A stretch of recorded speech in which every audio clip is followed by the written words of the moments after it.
Why we rehearse arguments? Well,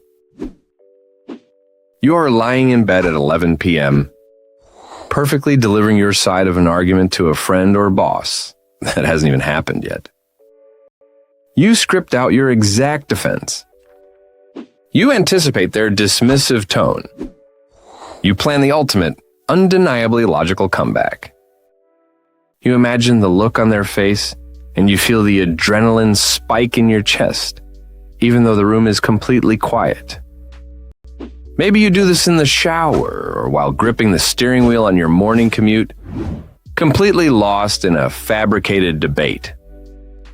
You mentally replay a tense interaction from 3 hours ago and immediately start preparing for the confrontation that might happen tomorrow. But when the fantasy argument finally ends, you do not feel victorious. You just feel drained. Most people assume this habit just means you are holding a grudge. They might tell you that you are simply an overthinker or that you are looking for drama. None of that is true. Your brain is actually trying to protect you. It is running a highly sophisticated but deeply flawed psychological simulation.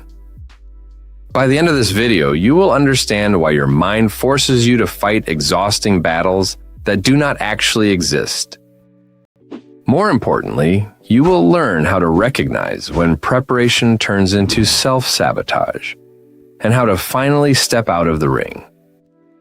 To understand this late-night mental combat, we have to look at the hidden mechanics of how we process uncertainty. One mental rehearsal creates a powerful illusion of safety and control. When you feel uncertain about a future interaction, your brain desperately tries to map out the terrain.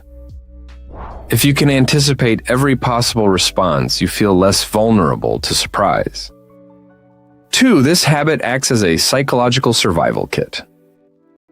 By predicting what someone might say, you are trying to reduce the shock of a potential social threat. Your brain treats social interactions as high-stakes events. Historically, human connection was tied directly to our physical survival. For our ancient ancestors, being caught off guard by a social conflict could mean being exiled from the group. Your brain still operates on that ancient hardware, sometimes treating a tense email from your boss like a literal predator in the bushes. 3, our brains have a built-in negativity bias that hijacks this entire process. Evolution wired us to prioritize potential dangers over positive outcomes. This is why your imagined arguments always skew heavily toward the worst-case scenario. It skips over the highly likely outcome that the other person is just tired or distracted, and jumps straight to malicious intent. You rarely rehearse a conversation where the other person immediately agrees with you. You almost never imagine them validating your feelings and simply apologizing. Instead, you prepare for rejection, anger, misunderstanding, or harsh dismissal. 4, this negativity bias generates a false sense of productivity. Because you are preparing for a perceived threat, the mental loop feels incredibly urgent. It feels like you are actively solving a problem or doing important work. This is why the habit is so hard to break. But in reality, you are just spinning your wheels. You are stuck in an unproductive worry loop that quietly maintains your stress. 5, psychologists call this exhausting cycle anticipatory processing. It is the cognitive habit of intensely thinking about and visualizing a future social event long before it happens. Imagine pre-planning every possible critical comment your manager might make in a meeting tomorrow. You draft a mental script to defend your work against each specific imagined attack. You try to guess their mood, their exact phrasing, and their hidden motives. 6, research published in behavioral therapy journals shows that this kind of mental imagery actually increases immediate anxiety.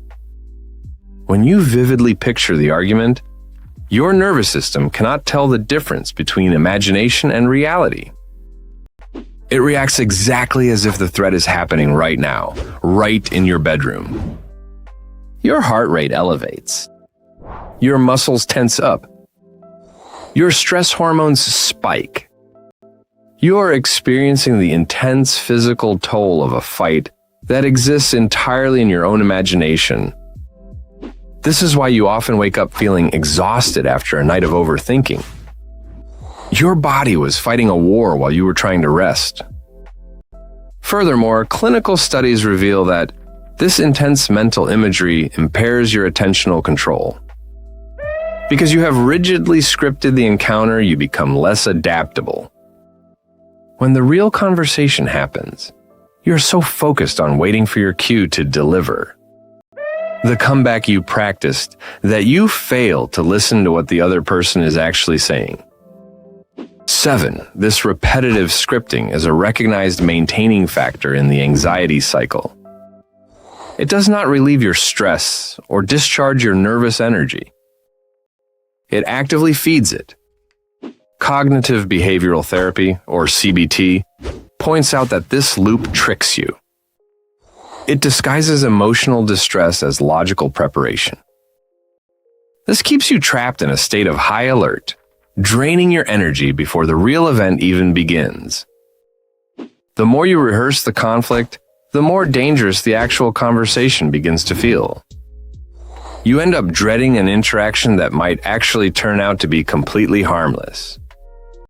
8. There's a crucial difference between productive planning and an unproductive worry loop.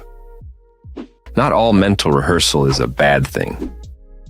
If you are crafting a sensitive way to set a boundary, a little rehearsal is highly practical. It becomes a problem only when it loops endlessly without leading to any real-world action. Productive worry has a clear endpoint. You write down 3 key points you want to communicate, you decide on a time to talk, and then you stop. Productive worry asks, what steps can I take right now to handle this well? Unproductive worry is a closed circuit. It asks, what if they say this?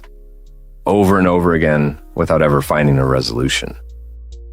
9. A common wrong assumption is that rehearsing fake arguments means you are petty, paranoid, or holding on to bitterness.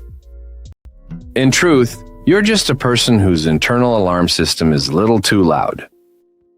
It is a protective mechanism that has simply overstayed its welcome. Your brain is desperately trying to keep you safe from social pain and rejection. But here's the hidden cost of this protection. It creates invisible distance. When you finally have the real conversation, you arrive already defensive. You are wearing heavy emotional armor for a battle the other person does not even know they are fighting. Ironically, this defensive posture can actually trigger the exact conflict you were so desperately trying to avoid. Mental rehearsal often serves as a form of hidden avoidance. As long as you are endlessly preparing for the conflict in your head, you do not actually have to face the vulnerability of the real conversation. You stay safely inside the simulation where you control all the variables and you always get the last word. But this prevents you from experiencing reality. And reality is often much less dramatic and much more forgiving than your brain predicted. Final takeaway. You do not have to attend every argument you are invited to. This is especially true for the arguments happening entirely in your own head. The next time you catch yourself drafting a bitter script at midnight, pause and gently acknowledge what your brain is trying to do. It is trying to keep you safe. It is trying to make sure you are not caught off guard. But you can choose to decline the invitation to worry. You can tell yourself, I know you are trying to protect me, but we do not need to fight this battle right now. Recognizing the difference between preparing for the future and punishing yourself with it is the first step to setting a boundary with your own anxiety.